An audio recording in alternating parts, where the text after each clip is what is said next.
Coba bayangkan kalau suatu hari hidupmu tiba-tiba berubah dari kenyamanan sehari-hari menjadi perjuangan antara hidup dan mati di tengah laut.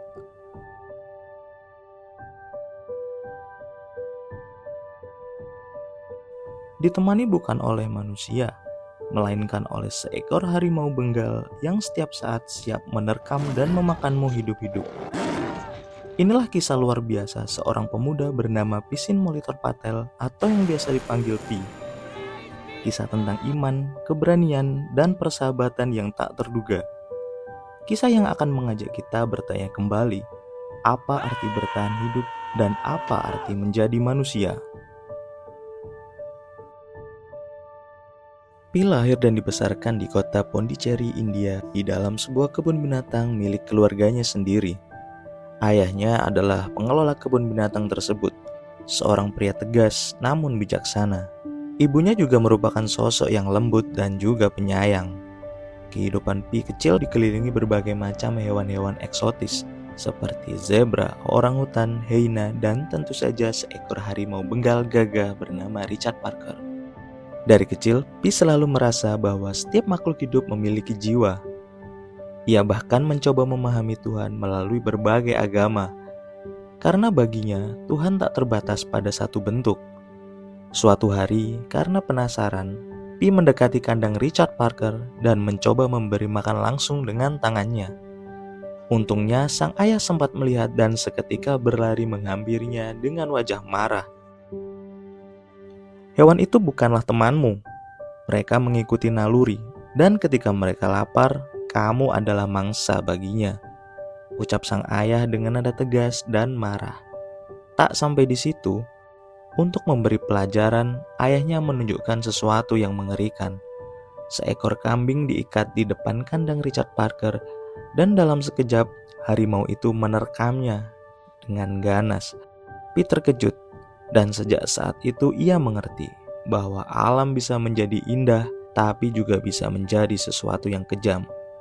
Beberapa tahun berlalu, situasi politik dan ekonomi membuat ayah Pi memutuskan untuk menutup kebun binatang dan pindah ke Kanada demi masa depan yang lebih baik. Semua hewan di kebun binatang mereka diangkut menggunakan sebuah kapal kargo Jepang bernama Simsam. Singkat cerita, keluarga Pi mulai berlayar menuju Kanada. Perjalanan awal terasa tenang. Pi sempat berdiri di geladak, memandangi laut yang indah. Ia merasa dunia ini begitu luas. Namun, malam itu juga takdir berubah. Saat tengah malam, badai besar pun datang. Petir menyambar lautan. Angin meraung seperti monster. Pi terbangun karena suara ledakan dari kapal. Saat ia naik ke geladak, tubuhnya langsung diguyur hujan deras dan air asin dari gelombang laut. Ia berusaha mencari keluarganya, tapi para kru kapal memaksanya menuju sekoci penyelamat. Dalam kekacauan itu, seekor zebra melompat ke sekoci, jatuh dan patah kakinya. Pi ikut terlempar ke dalam sekoci, dan dari atas ia melihat kapal raksasa Simsam perlahan tenggelam bersama keluarganya.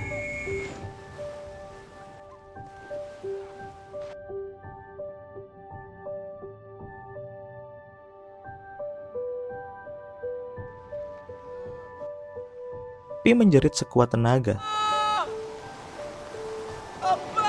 tapi tak ada jawaban. Hanya suara badai dan laut yang menelan segalanya. Kini Pi sendirian, atau setidaknya ia pikir begitu. Di sekocinya ada seekor zebra yang terluka, jatuh di dasar perahu.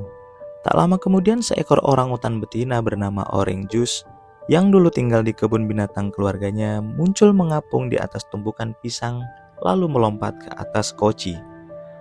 Pi begitu lega, ia menganggap hewan-hewan ini mungkin bisa menjadi teman bertahan hidup. Tapi ketenangan itu tak bertahan lama. Dari bawah kanvas penutup sekoci, seekor hyena muncul. Hewan itu gelisah, agresif, dan mulai menyerang zebra yang tak berdaya. Zebra menjerit kesakitan, tapi tak mampu melawan. Pi hanya bisa menyaksikan, tak bisa berbuat apa-apa. Beberapa hari berlalu, Pi mulai kelaparan dan dehidrasi. Si hyena menjadi semakin liar. Ia bahkan menyerang orangutan orange juice yang sempat melakukan perlawanan dengan berani, mencoba bertahan hidup dengan memukul hyena berkali-kali. Tapi pada akhirnya hukum rantai makanan tetaplah berlaku. Si hyena keluar sebagai pemenang dan Pi hanya bisa menangis melihat teman terakhirnya mati. Saat itulah suara berat terdengar dari bawah kanvas. Richard Parker. Dengan gerakan cepat, harimau Bengal itu melompat keluar, menerjang hyena dan dalam sekejap mengakhirinya. Kini, dunia Pi hanya tinggal dua makhluk di satu perahu yang kecil. Seorang manusia dan seekor harimau lapar. Pi tahu kalau ia tetap di skoci yang sama, ia akan menjadi makanan berikutnya. Maka ia merangkai rakit kecil dari pelampung dan dayung, lalu mengikatnya di belakang skoci utama, menjaga jarak aman dari Richard Parker. Dengan keberanian yang tersisa, ia menatap harimau itu dan berkata pelan, "Kita harus bertahan hidup bersama." Pi mulai mencari cara untuk mengatur wilayah kekuasaan. Ia mengambil peluit darurat, lalu melatih Richard Parker seperti melatih hewan di kebun binatang dulu. Setiap kali harimau itu mencoba menguasai perahu, Pi membuat suara keras sambil mengguncang skoci, menunjukkan dominasinya.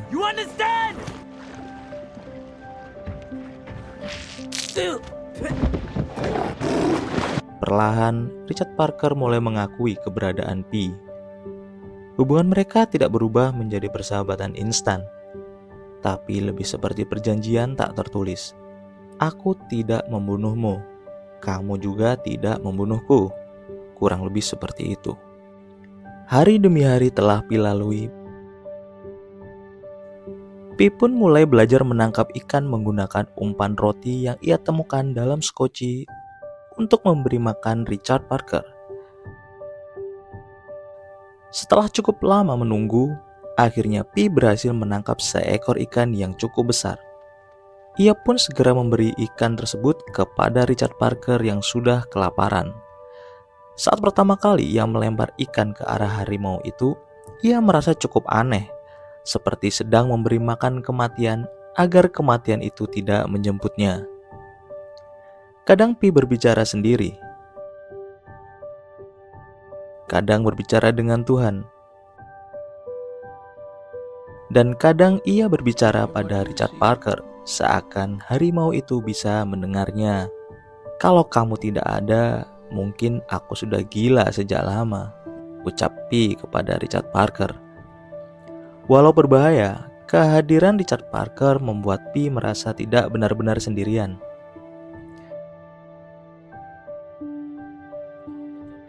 Keesokan harinya, Pi dan Richard Parker menemui fenomena yang cukup unik. Nampak sekerumunan ikan terbang melewatinya. Beberapa ikan menabrak Pi dan Richard Parker, kemudian jatuh ke dalam skoci.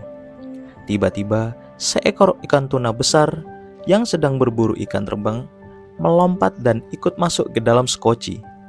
Kesempatan itu tidak disia-siakan begitu saja. Mereka sontak berebut ikan besar itu. Namun, kali ini Pi tidak mau kalah dan mencoba menunjukkan dominasinya. Suatu malam, badai besar datang lagi. Langit hitam legam, ombak menjulang seperti gunung. Pi menjerit marah pada langit. "Aku sudah melakukan segalanya. Apalagi yang kau mau dariku?" Richard Parker hampir hanyut keluar skoci, tapi Pi berusaha menahannya. Bukan karena belas kasihan, tapi karena ia tahu tanpa harimau itu ia akan sepenuhnya sendirian. Setelah badai reda, skoci mereka hancur-hancuran. Persediaan makanan hampir habis. Pi mulai kehilangan harapan. Mungkin inilah akhirnya. Namun takdir belum selesai dengan mereka. Setelah berhari-hari penuh keputusasaan, Pi tiba-tiba melihat daratan di kejauhan. Sebuah pulau aneh, penuh pepohonan hijau dan ribuan meerkat. Pi dan Richard Parker segera melompat ke darat, merasakan tanah kering untuk pertama kalinya setelah berbulan-bulan. Pulau itu seperti surga kecil. Pi minum air tawar sebanyak-banyaknya, makan buah, dan tidur di atas pohon bersama para merkat yang jinak. Richard Parker pun kembali menjadi hewan buas yang tenang, berburu dan tidur di bawah pohon. Namun, suatu malam, Pi menemukan sesuatu yang mengerikan. Ia menemukan sebuah gigi manusia tersembunyi di dalam salah satu buah dari pohon misterius. Saat malam tiba, air tawar di pulau itu berubah menjadi asam beracun. Pi menyadari ada yang aneh dari pulau tersebut. Benar saja, ternyata pulau itu adalah pulau karnivora yang aktif saat malam tiba. Pi seketika menatap Richard Parker seraya berkata, "Kita tidak bisa tinggal di sini. Kita harus lanjut." Maka mereka berdua kembali ke Sekoci dan melanjutkan perjalanan.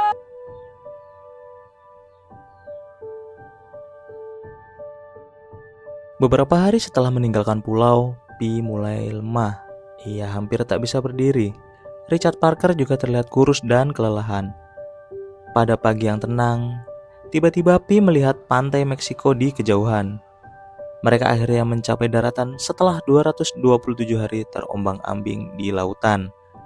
Pi menyeret tubuhnya ke pasir pantai dengan sisa tenaga yang ia miliki. Richard Parker perlahan turun dari Sekoci dan berjalan pelan menuju ke hutan, tanpa melihat ke belakang, tanpa ucapan perpisahan, dan tanpa suara. Pi menatap harimau itu menjauh. Dengan mata berkaca-kaca, ia berkata, "Pergilah, teman baikku." Saat ia diselamatkan oleh warga setempat dan dibawa ke rumah sakit, tubuhnya selamat, tapi hatinya hampa. Ia merasa bagian dari dirinya ikut pergi bersama Richard Parker. Beberapa hari kemudian, dua petugas dari perusahaan asuransi Jepang datang untuk meminta penjelasan tentang tenggelamnya kapal Simsam. Mereka tidak percaya cerita Pi tentang harimau dan pulau misterius. Maka Pi memberikan versi yang lain, suatu kebohongan yang terdengar rasional untuk dapat diterima pihak asuransi tersebut. Dalam versi ini, Pi merubah karakter hewan dalam kisahnya menjadi karakter manusia. Zebra adalah seorang pelaut Jepang. Orangutan adalah ibunya sendiri, Hyena adalah juru masak kapal yang kasar, sedangkan Richard Parker adalah dirinya sendiri. Cerita pun ia mulai. Pertama-tama ada seorang juru masak yang membunuh pelaut Jepang, lalu juga membunuh ibuku.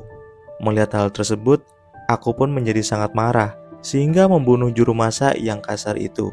Sejak saat itu aku hidup dengan sisi buas dalam diriku.